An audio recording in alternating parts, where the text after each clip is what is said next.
Good evening, everyone. Hello to all of you gathered here tonight. Thank you for braving the cold streets of Winnipeg to join us here. It's delightful that we could gather in person to celebrate this book. I'd also like to extend my thanks and greetings to those of you watching live on YouTube, both right now and in the future. We have a very special evening for you, so I won't take up much of your time as nobody is here to hear from me. So I just have a few very quick housekeeping notes to review, and then we'll move into the actual event that you're all gathered here for. Before we begin, I would like to acknowledge that the land on which we gather here tonight is Treaty 1 territory, the traditional territory of the Anishinaabe, Cree, Oji-Cree, Dakota, and Dene peoples, and the homeland of the Métis Nation. In addition, McNally Robinson Booksellers itself rests on the land once occupied by the Métis community of Rooster Town. And that latter thing is something we're going to be speaking about quite extensively this evening as well. With thanks to Red Deer Press and Fitzhenry and Whiteside, we are gathered here tonight to celebrate the publication of Second Chances by Harriet Zaidman. Just a few very quick housekeeping notes about the procedure here in the space. We do humbly ask that all you in the audience, please keep your masks on over the course of the evening. Those gathered up here at the front will have obviously already removed theirs, and they'll be speaking over the course of the evening comfortably that way. In order to prevent any spread of anything particularly pernicious this evening, when it does come to the Q&A, as it seems perhaps ill-advised to have a variety of people sharing a single microphone, instead what we'll do is ask you to hold up your hand. I will then come to you, ask you to tell me whatever question you might have, and I'll then repeat it into the microphone for the benefit of those gathered here tonight, as well as those watching at home. Because my brain is shot off in a variety of directions and I can't possibly convey the inevitable eloquence of any comments you might have or any very extensive questions, we gently request that you keep your questions fairly succinct, just so I can put them to Harriet. At the close of the event, there will be a signing and you'll have ample time to offer any extensive kind words or further questions you might have to her at that point. You'll hear from me again about signing procedure at the end of the evening, but we'll just ask once this event is through that you all please remain in place, at which point we will transport Harriet to a table beside the cash desk, and I will then let you know when we are set to descend. There is a slight difference in spaces here tonight, which you may notice. So this area is designated a performance space. So as such, we are all gathered here, double vaccinated, wearing our masks and comfortably together. When we leave this area, we will then be entering the retail space of the store. So at that point, we would just ask you to begin to socially distance within the groups that you came. Thank you very much. And you'll hear a lot of those potentially redundant announcements from me once again at the end of the event. But without further ado, let us get to the event itself. Your host for this evening, a great friend of the store, Terry MacLeod, hosts and produces the Prairie Design Lab podcast and hosted CBC Winnipeg's Information Radio and Weekend Morning Show. They received the Queen's Diamond Jubilee Medal and an Emmy Award nomination. Please join me in heartily welcoming Terry MacLeod.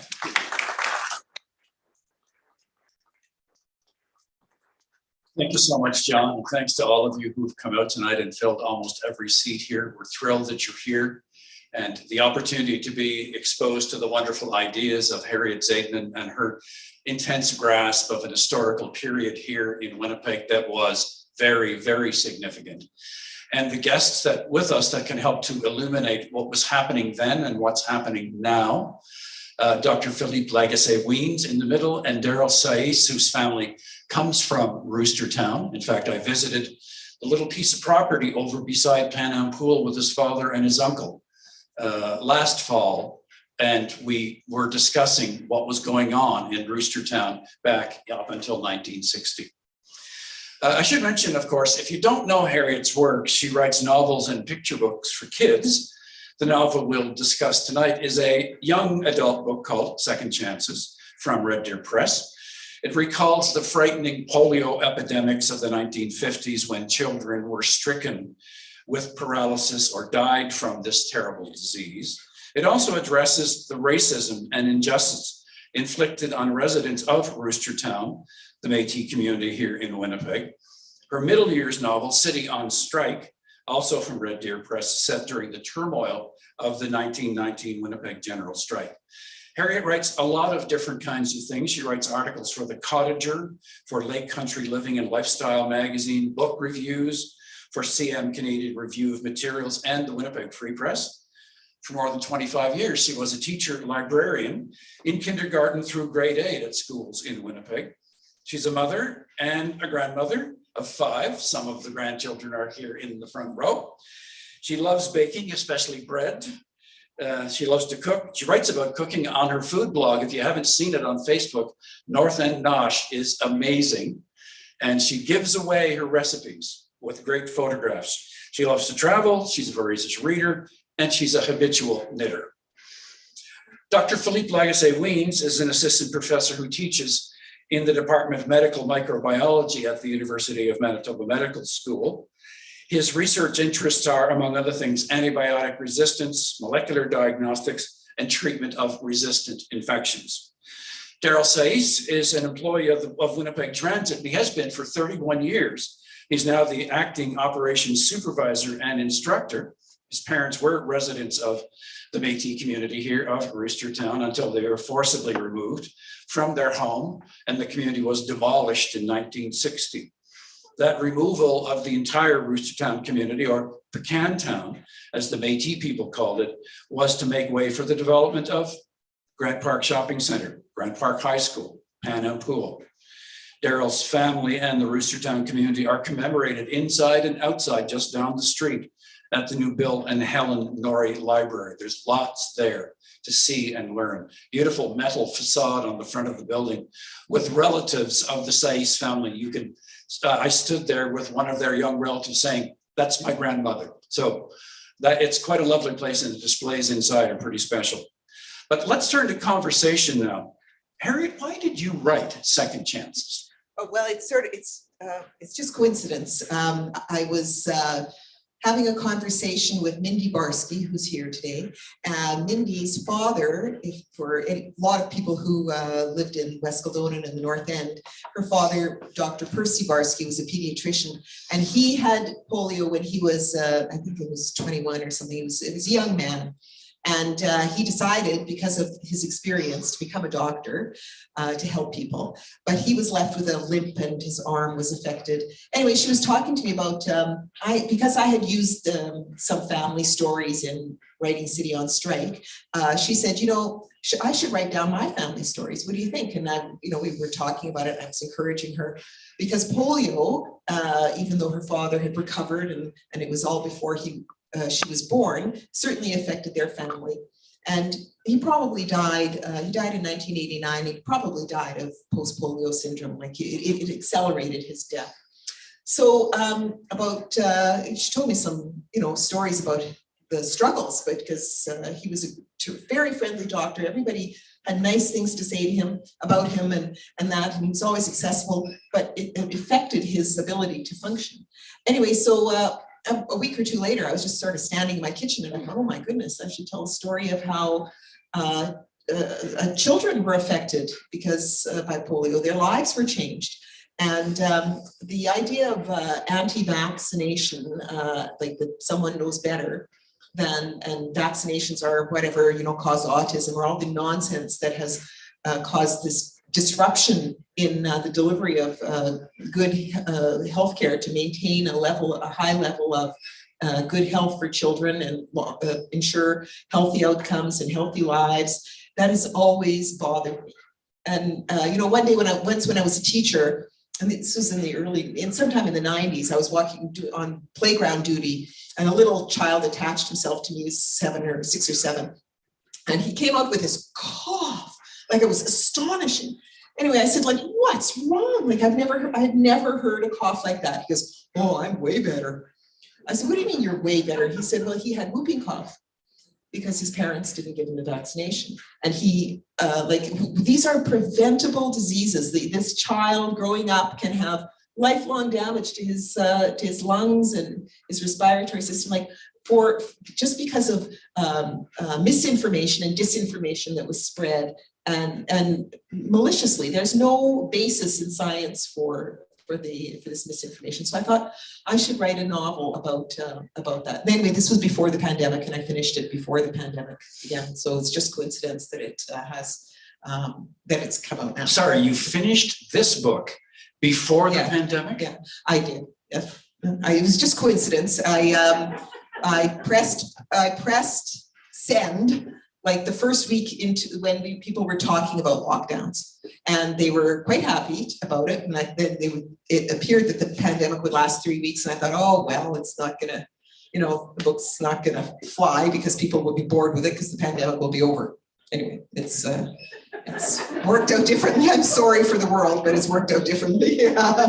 Now we want to give everyone here a flavor of the book, and you've agreed to read what is the first little chapter of the book? Yeah, Yeah. It's a short chapter. Okay, chapter 1. In and out, in and out. The air moved at a steady beat. Summoning all his willpower, Dale gritted his jaw and tightened the muscles in his neck as best he could. A jab of pain shot through his throat. Squeezing his eyes shut, he felt warm tears trickling out of the corners, edging slowly along his temples. His willpower, though, was no match for the machine. Dale fought for control, but the pull on his chest was unrelenting. The machine drew life-giving oxygen through the tube, expanding his lungs. A moment later, the pressure was reversed, and he had to expel the carbon dioxide, the process repeating at an even, robot-like rate, the motor vibrating below. The machine didn't care whether he wanted to breathe or not. He was immobile, and he could only assume his arms and hands were lying flat at his side. He didn't know. His legs, which had once propelled him forward at blinding speed, were now useless sticks he couldn't see. He tried moving his head, but got nowhere. A twinge shot through his neck, reminding him of the pipe sticking out below his Adam's apple. That's what he and his friends called it when they yodeled like mountaineers in the locker room, the bump on their throats jiggling up and down, the sound of echoing off the walls, along with their laughter and banter. Here, though, the voices called it a larynx. He couldn't move it, and it hurt. And because he couldn't move his head, he had to look at his new self in the mirror above him. His head lay on a smooth aluminum tray, a folded towel for a pillow. His pale skin and flattened hair repelled him. The collar around his neck chafed his skin. How long had he been like this? It seemed like only a day or two since he and Paul had been playing hockey on the street. At any other time, he would have recorded in his diary how new experiences made him feel, so he would remember them. Now, he wanted to forget everything.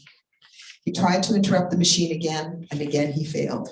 He swallowed hard, casting his thoughts about for another way to defeat it. He could feel the buildup of mucus in his throat. Maybe, he decided, he wouldn't cough. The tube would fill up, blocking the unwanted air from slipping in. Then he and his sorrow could drown together silently. He decided to keep still and let it happen. He was hidden by the white cloth screen the voices had placed around his machine, but forgotten to remove when they'd last worked on him. Now was his chance. The screen would hide the twisted expression on his face. He hoped the noise of all the other machines in the room would conceal any sounds he made. But his cough reflex kicked in and he choked loudly. From out of nowhere, the screen was whisked away. Two hands appeared above him, slipping a narrow hose into the tube in his throat, suctioning up the guck. The hands cleaned up the edges of the tube with a washcloth. Without making eye contact, the person behind the white mask used a hand to give Dale's hair a brief pat. There, a woman's voice behind the mask pronounced, "All better now." The hands and the faceless being disappeared. The air came back, fresher than before. High above him, the white ceiling was his sky. He tried to sigh, but the iron lung deprived him of even a moment's personal despair. In and out, evenly, unrelentingly. Again, the mirror reflected his unhappy face. "Mom," he tried to call out, but his voice came out as a gurgle. How could he die if everything and everyone was trying to keep him alive? Chapter 1.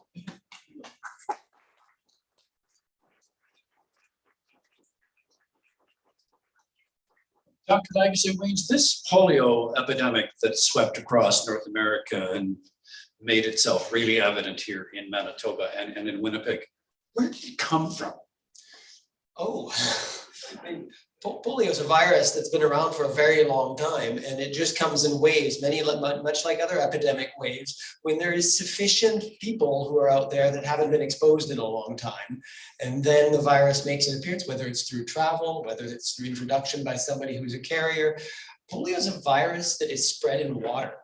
So, and what struck me about this book is it highlighted how inequity, in Rooster Town, no sewers, no running water, it thrives in those conditions. So as soon as you've got those conditions that meet together, you will have epidemics. Infectious diseases love social inequality because that's where they spread best.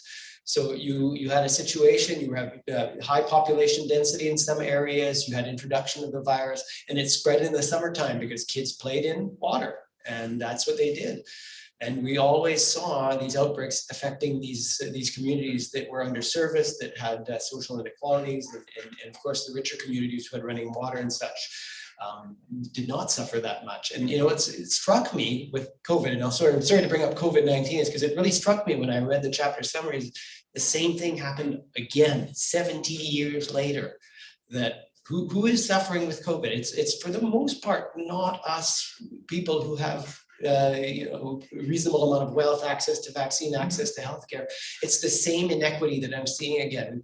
And so epidemics work that way. They seem to really favor inequality. So if I were to answer that question, I don't think we know where specifically it came from. Was it a traveler who came in and brought it into North America at some point? Possibly. But if you get right down to the root, where did it come from? Epidemics come from inequality. And that's really it. Why did so many children contract? Well, partly because adults at some point in their lives may have been exposed and so had immunity from it. And so you get a whole new cohort of children. You had a large number of children, of course, because the baby boom had happened and there was a lot of kids out there. So a lot of susceptible hosts who had never been exposed to it. And also it spreads during activities that children tend to do, the swimming in water, the running around, the getting close together. And so children were more susceptible to it because they were exposed to the virus in its niche in the water and exposed to each other in a very close way, much like other infections transmit between children. What led to the death of people infected with polio? How did it affect them physiologically that led to their death? Well, largely the virus infects parts of the spinal cord that allow you to move your muscles. And what that really does in the end is it paralyzes in a small percentage of people. So not all kids who got polio got paralytic polio. But a small percentage of kids would have the muscles of their breathing muscle, the diaphragm, affected, and they could no longer breathe on their own. At that point, they would either die, and there's no doubt that deaths happened at home, where not everybody had access to a polio hospital or an iron lung. So again, about inequality. And at that point, you would require ventilation. You needed a machine to breathe for you until there's some recovery that happened. Many children did recover. Many children cleared the infection, their nervous system recovered, their breathing muscles recovered, and they were eventually able to go back home with some deficits for the most part. Much like COVID, we have people who are severely ill, they go home. Sure, they go home, but they've got major deficits, possibly for the rest of their life. And you mentioned post-polio syndrome, and the neurological problems with post-polio syndrome haunted people for the rest of their lives. Neurological problems, motor control problems, and eventually they ended up having problems with breathing and ended up being ventilated. And what killed these children who did manage to get to the iron lungs is infections. So you can be on an iron lung forever, but you will get recurring infections because you can't clear your secretions. As the first chapter was perfect. It really described the experience that these kids would have had with all these secretions that came out, and if you didn't suction them, they blocked things, you got pneumonia, and then kids in these hospitals died of those complications. Can I ask those of you who are here in the room to raise your hands if polio touched your family? Wow, that floors me. Wow.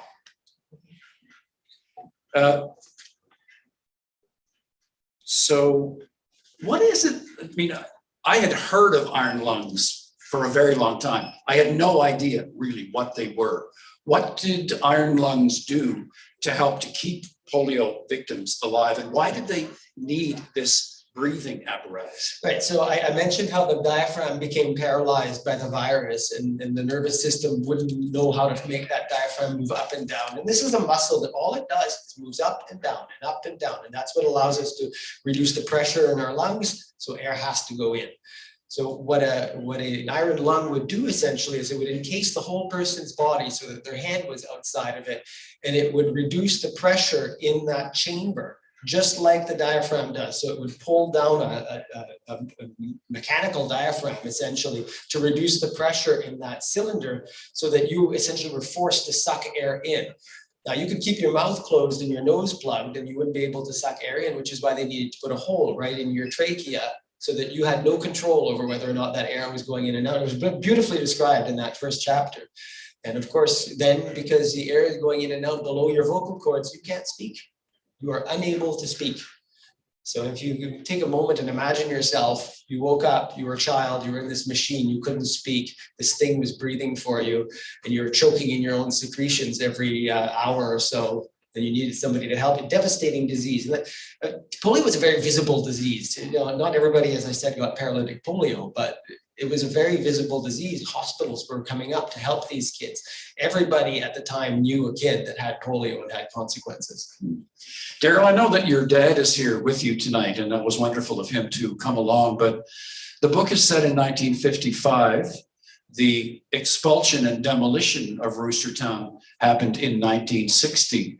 What do you know about exposure to polio that happened among people who were living in Rooster Town in the mid-50s?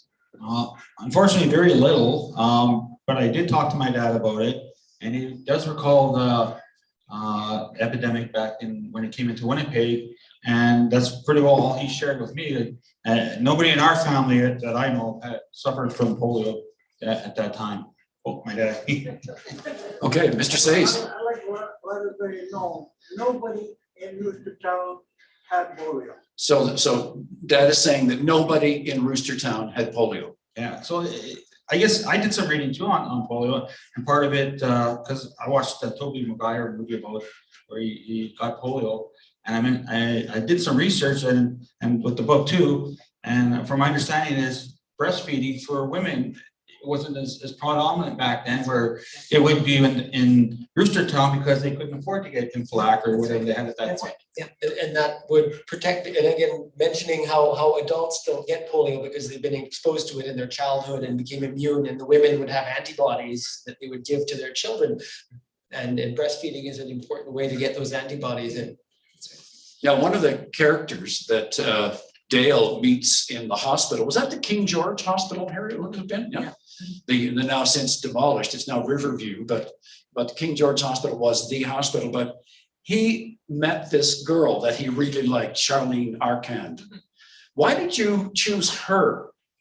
Well, I was casting about like who should he meet. I wanted to have a relationship, a boy-girl relationship in this, and so I was casting about.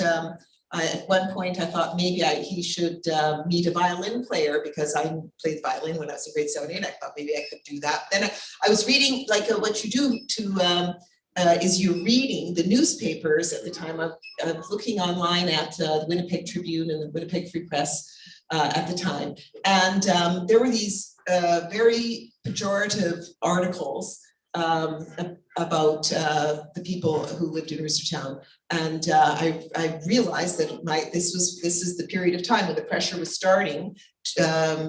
Developers wanted this section of land; they wanted to build, and they were starting to agitate with City Hall, you know, try to get city councillors on their side, and to get this land, and people were starting to be pressured and offered money, or trying to be convinced to leave. And so I thought this was the perfect time to raise a very important issue in our society, which is the question of racism. And one of the people I consulted about who got polio was Dr. Morley Lertzman, who was the youngest medical student in his class and who worked as an orderly at the King George Hospital.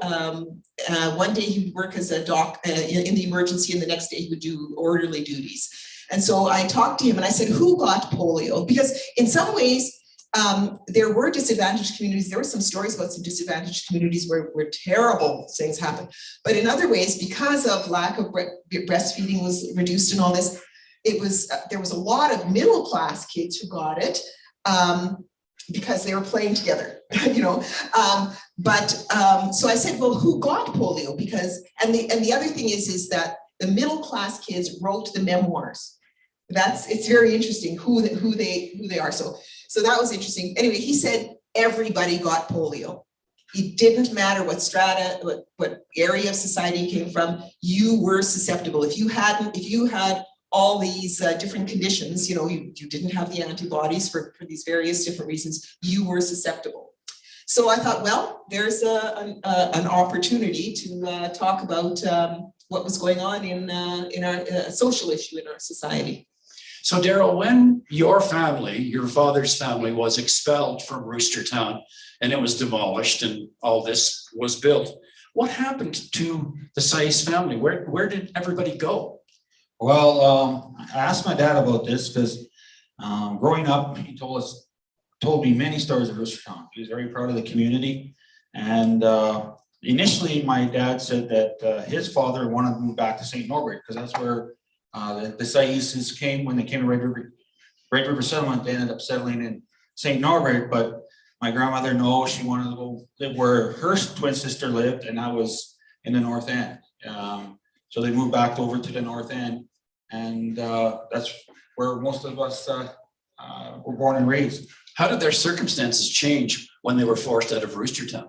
Well, from my stories from my dad is the biggest thing that changed is they did not own their home and they did not own their land anymore. They're actually, they were fortunate to find a place in the North End, but what happened was the real estate agent kind of swindled them out where they forgot to tell them that there was $4,000 worth of taxes left on the home, and they ended up just losing their home again. So, and then after that, they were just living from home to home for a while. Darrell, at one point in the book, one of the boys taunts Charlene, the girl, Charlene Arcand, by calling her a half-breed. What did you think when you read that? Again, with my dad, that's pretty well what they would say was, he didn't like the word half-breed because he was Métis. Métis is, he said Métis is French and indigenous, and half-breed would be Scottish so my father didn't like the word half-breed. He liked the word Métis. Right, Dad? Right. And the people of the community didn't necessarily call it Rooster Town, they called it Pecan Town, right? Yes, Pecan Town, because there's hazelnuts store all over the place, my dad said. I still want to know who named the place Rooster Town. So the dad wants to know who named the place Rooster Town. That's the big question, right? Don't know, Dad. Nobody can answer me. Now, there's a lot of technical information in the book, Harriet, a great deal that was really illuminating. When we talked about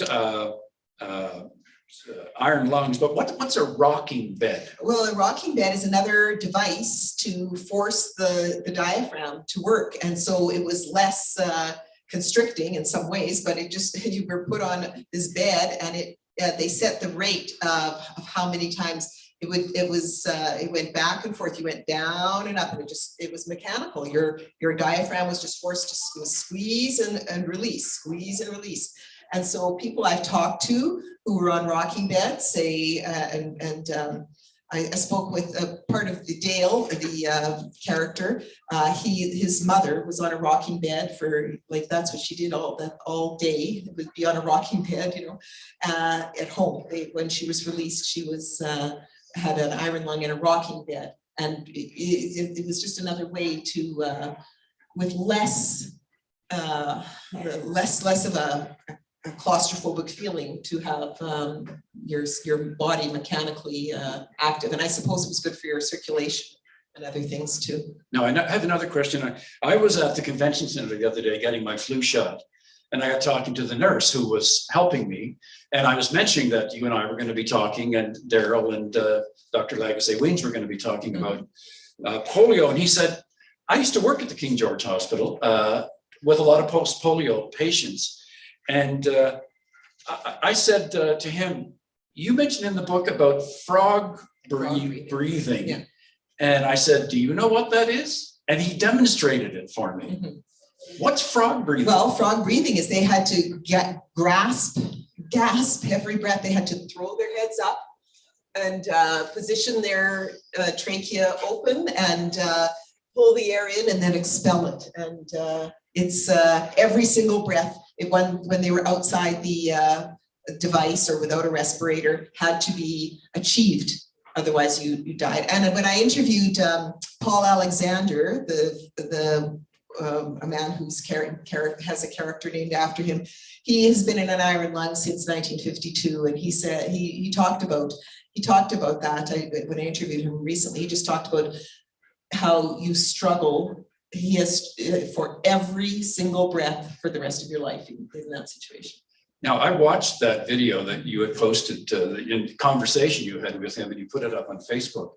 For those who haven't seen it yet, it's an astonishing thing to see. He's 75 now, and he's been in an iron lung since he was 5 years old. 6, yeah, and like for some decades or a period of time, he was able to get out and use other assistants. He became a lawyer. He's had a very busy life, but finally now he's not able to. He needs assistance all the time. But he's named for one of the characters in the book. And what I did was I gave I gave every character a second chance. And Paul Alexander does not get polio. And Alexander the Great, as you call it in the book. Yeah, right? He does not get polio, and he has a different possibility in life than that he should have, the right kind of possibility. But there is a Dr. Barsky in the book. There is a Dr. Barsky, because I thought, Mindy gave me that inspiration, and so he was such a everyone you speak to who my husband's physician, he was my husband's physician. Everybody, Dr. Barsky was Cease's physician? Everybody. If you didn't have one, my dog, the one I went, Dr. Berger, that I had, it was Dr. Barsky. But, and everybody spoke so nicely of him, so I thought it was only suitable that he should be represented. And the children were treated with these warm wool, water-soaked hot. And what were they called? Well, they were called hot foments. And it's interesting. I often wondered. Foments, yes. And it's interesting. I sometimes wondered about that word and where it came from. And the person who originated that treatment was Sister Elizabeth Kenny, an Australian bush nurse. And she's an interesting character, a person with very great personality. No one is actually sure if she actually was a nurse, but she figured out, she was in the bush and was treating someone with polio. And she decided to use this hot wool, because that's what they had in the outback. And she wrapped mussels with it. And it was a completely contrary treatment to what was standard at the time. The standard treatment at the time was to constrict the limbs, to cast you or to put you in braces. And that resulted in atrophy and just disintegration of the person's possibility of recovery, really. Anyway, she did battle, apparently, with the Australian medical system by suggesting that the muscles needed to be relaxed. Now, she had this idea that they were, she had some idea about the neurology, that they were in spasm in an unusual way. But so she developed this idea to put hot foments, and then they would start to cool off, and then you would massage the muscles. And there was some value in it, except it sort of went to the extreme. Anyway, her ideas were adopted by the Americans. She met Roosevelt, and there was an Elizabeth Kenny Institute in Minneapolis, and a few other of them. She came to Winnipeg to teach her treatment, and that was adopted in North America. So it was overkill in the sense of you didn't have to boil the children's skin, because apparently it was, administered very sort of brutally sometimes. It was too hot for the orderly or whoever was putting it on to handle, but they would put it on the kids. But the idea of retraining the muscles had some value, of massage, and because the muscles would become twisted, and it's difficult. Dr. Lagace-Weins, how long did it take Jonas Salk to develop this vaccine? I know there's been a lot of talk now about whether the COVID-19 vaccines have been expedited too rapidly. I'm not sure. You might actually know. About 6 years. Like they had been doing other research. For instance, why was there no flu epidemic after Second World War? Because that's what they focused on in the Second World War, was to get everybody vaccinated before they came back. Anyway, the work that devolved from that grew into the polio research. And so it's, I would say 1949 is when the serious, real intense work started, and it was funded by the March of Dimes in the United States. They had this childhood polio foundation, and really intense funding, and they worked hugely quickly. Yeah, and I think vaccine science has been evolving, well, technically since I suppose 1799, when Jenner first poked somebody with cowpox instead of smallpox and protected them from smallpox. But you know, just to bring it back, because a lot of people do have anxiety about COVID-19 vaccines, and how is it that we only took a year and a half to make this vaccine? Science has been building on itself for decades now, and we understand the immune system better than we ever have. So there is nothing, you know, mysterious about making a vaccine that quickly, and not in my view. And it's been building on that kind of science for decades. So sure, it took 6 years. I didn't know that. They don't even teach polio in my medical school anymore, other than vaccinating for it. But it took 6 years back then is almost irrelevant to how long it should take to make a vaccine today. And there was a second vaccine, the Sabin. Mm-hmm. Yes. And was that a vaccine too? Yeah, it's the difference is that the sorry. No, go ahead. Oh, the Salk vaccine is made from dead virus, and the Sabin vaccine is made from live virus. So people our age would have gotten both vaccines.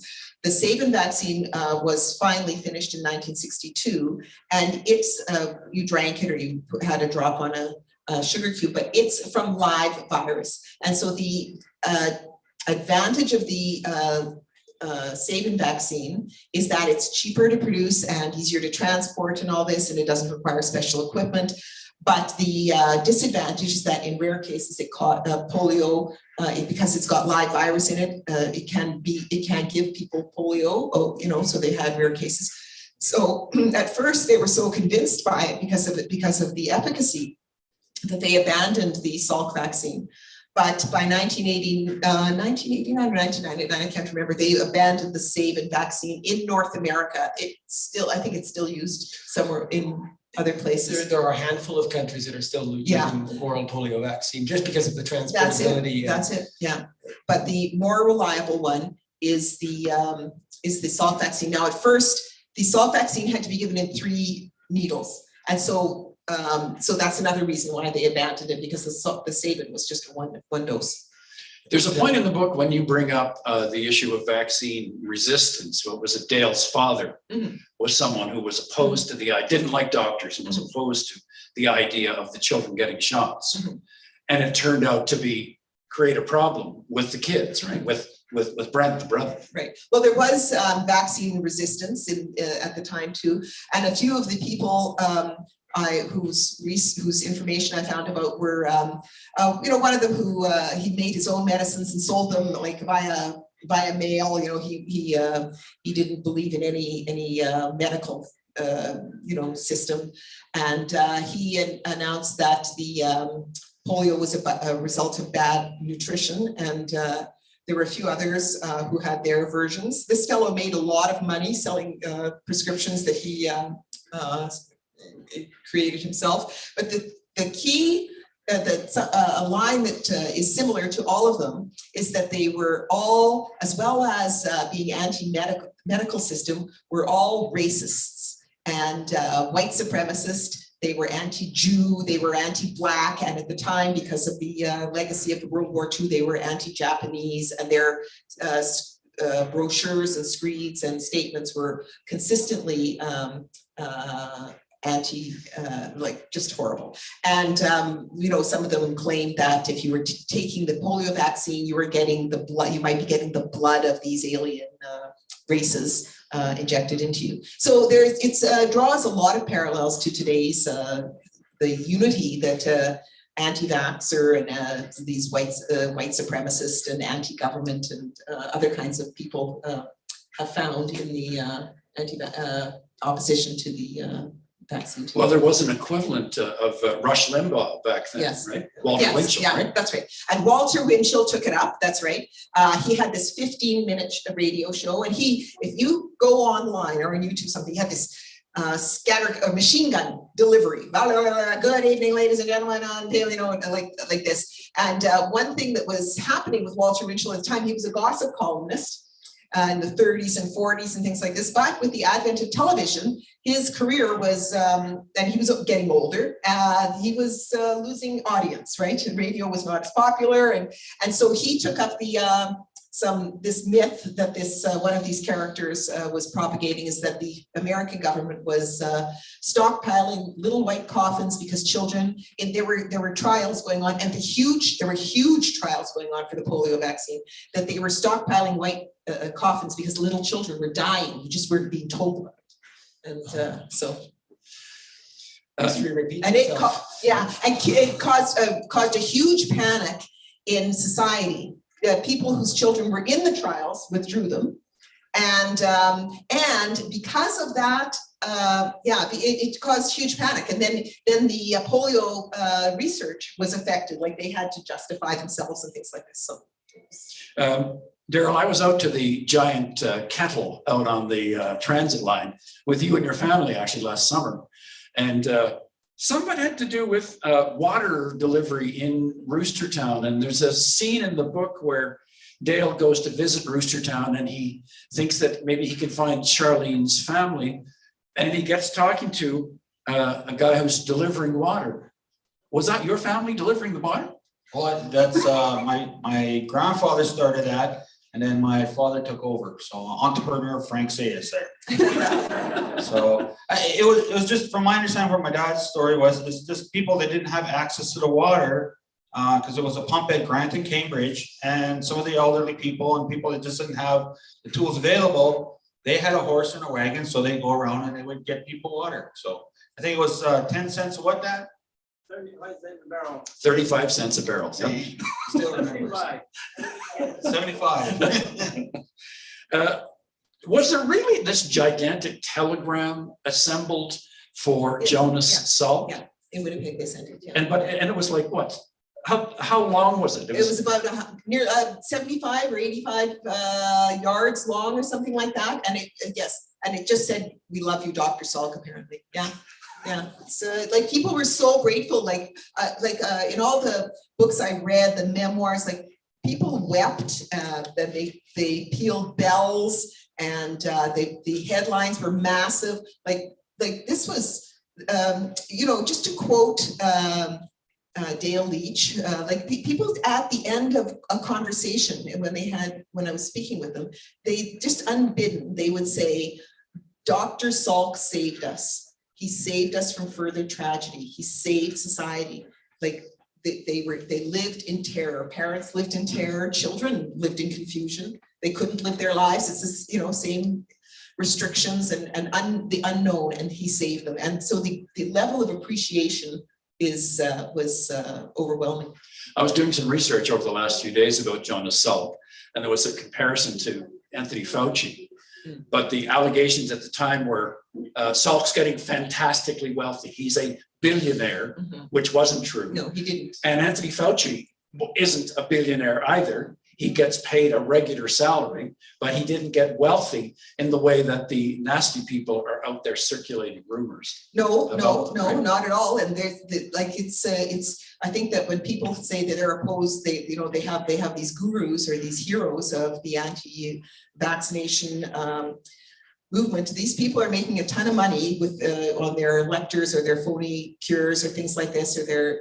It's really disinformation. It's malicious, and it's, Dr. Salk did not gain personally. He remained a scientist, and certainly elevated his stature, and he started the Jonas Salk Institute in San Diego, which continued to do and continues to do, and has produced Nobel Prize winners on infectious diseases and science. And but he did not benefit. He did not patent.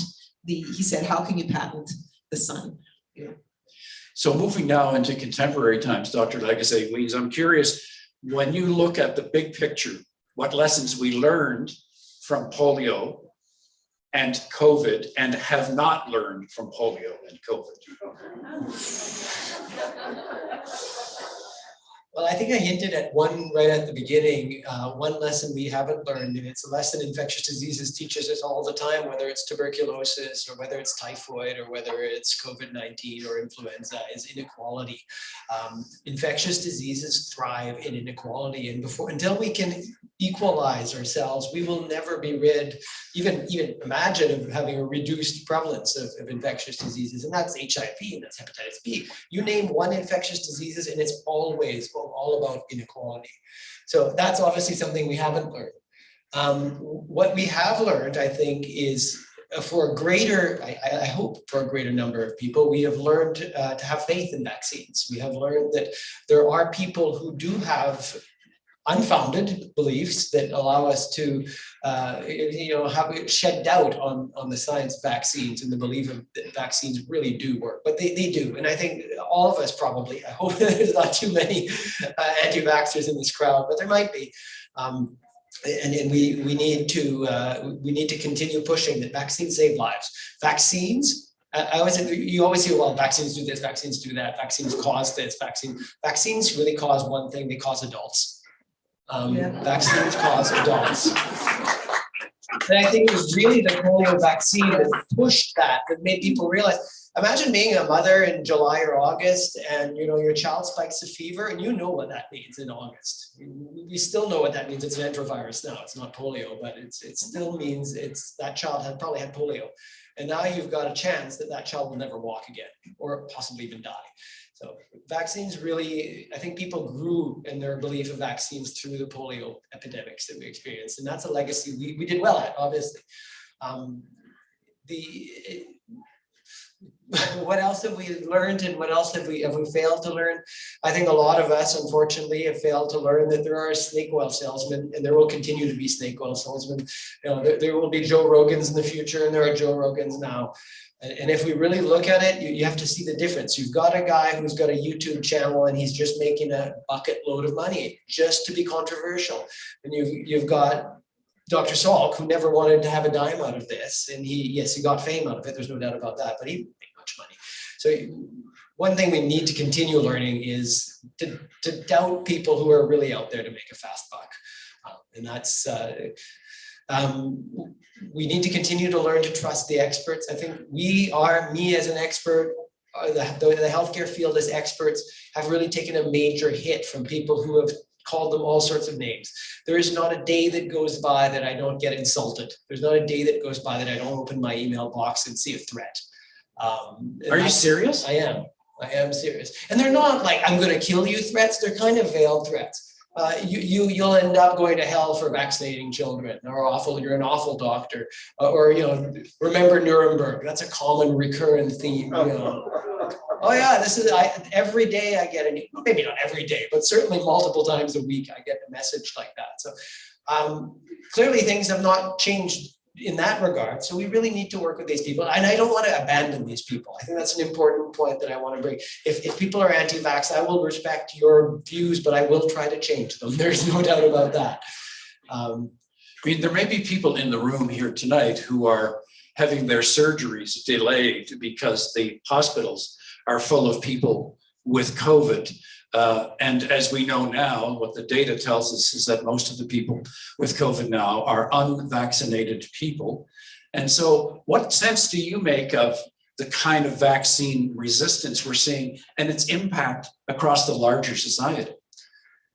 Well, I think every day we see the impact that vaccine hesitancy and anti-vax movements have had. And I think the biggest tragedy, and you've pointed it out here, is we'll get out of this. And, I wish I had a crystal ball to tell you when, but it's actually, we're getting close.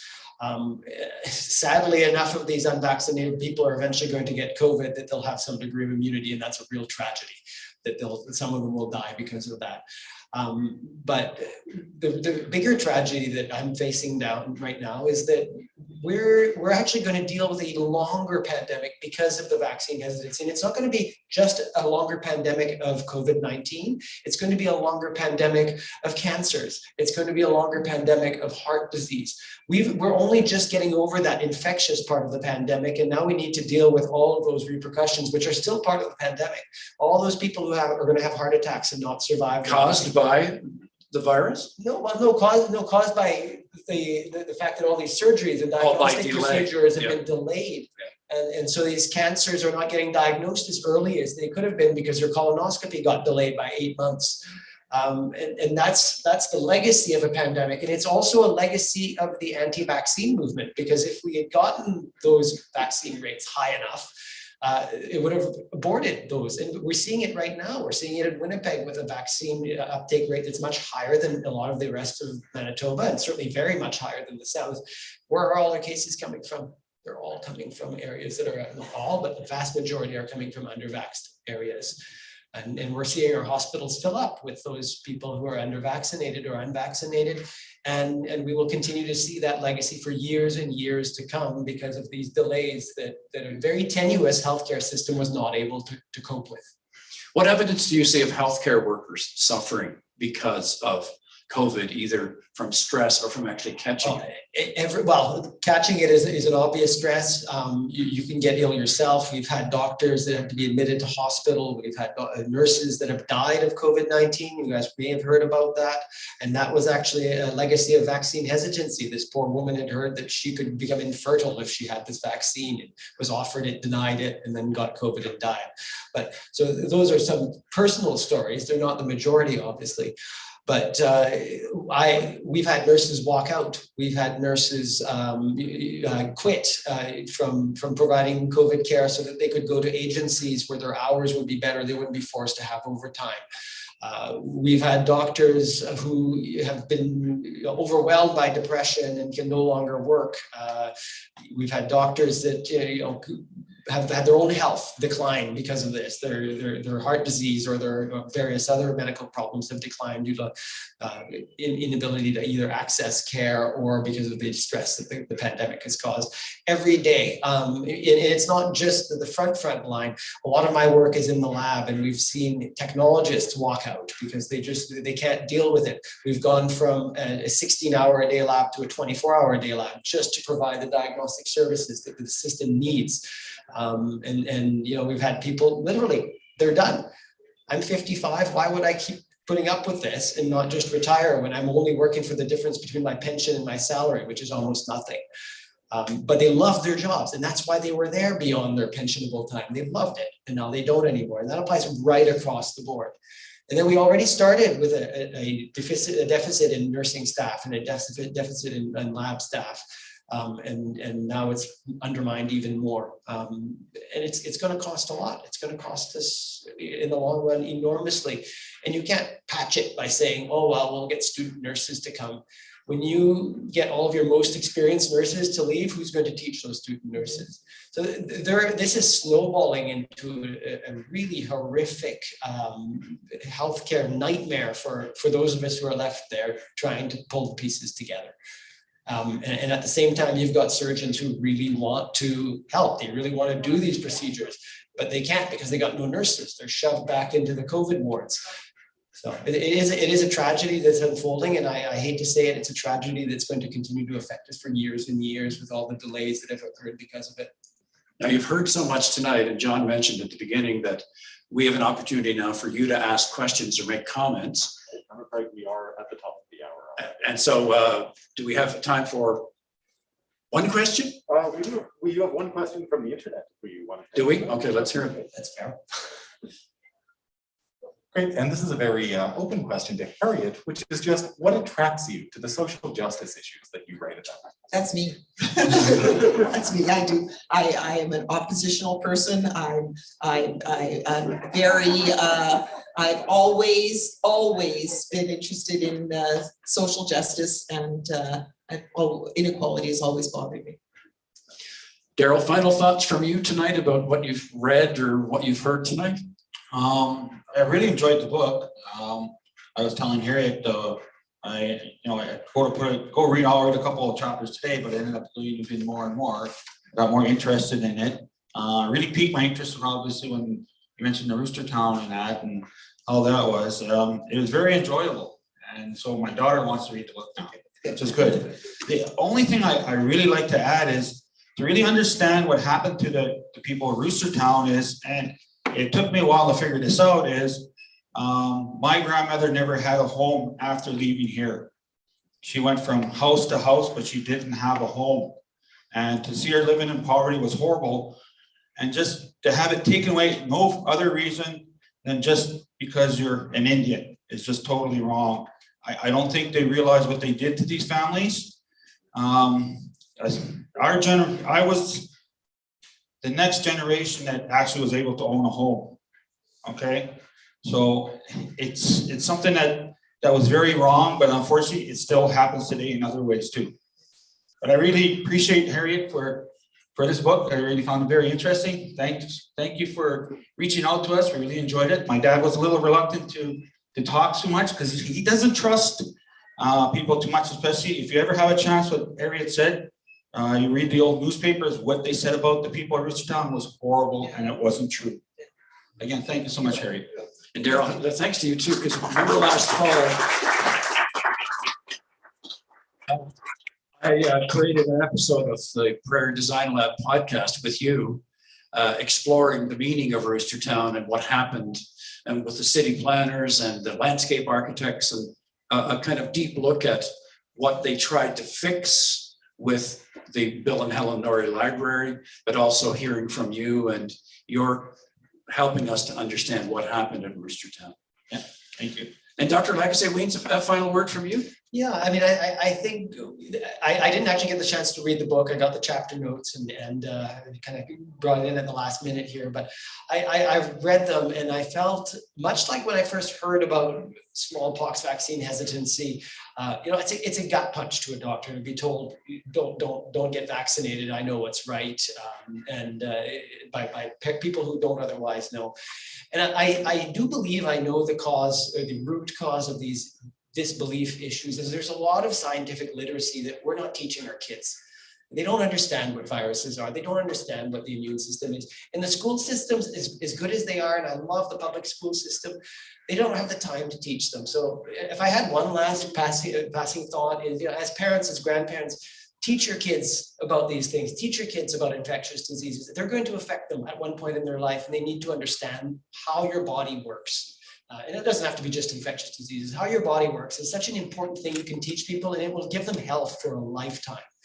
And that's really something that struck me about this is vaccine hesitancy comes from not understanding how things work. And so if we can teach our kids that and our grandkids that, our next generation will be better than the last one. Well, thanks so much.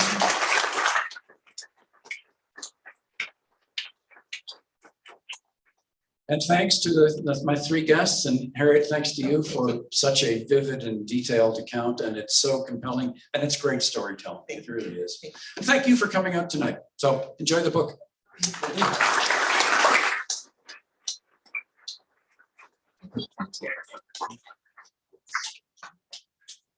Yes, indeed. Thank you all so very much and for your attention. To all the folks watching online, thank you for your kind comments as well. We'll now be moving along to the signing portion of the evening. So we'll ask you all just to remain in place for one moment while we move Harriet to a table which is just beyond the cash desk. After that point, we'll alert you when it's time to come and join her, and you may all join us at the table to get a copy of the book signed. If you aren't able to stay for the signing, Harriet has very kindly signed some copies of the book in advance, and those are available. Sorry, I'm just going to turn off the microphones beside me.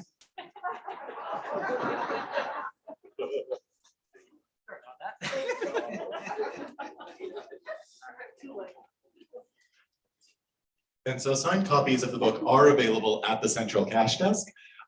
We also have copies there as well that you can purchase. If you have a copy in hand and haven't bought it yet, please do feel free to get into the signing line. All we ask is that you do please remember to pay for the book at some point before you actually enter. We'd like to express our sincere gratitude to Red Deer Press and Fitzhenry and Whiteside for helping to make this event a possibility, to Terry MacLeod for his inimitable hosting of the event as well.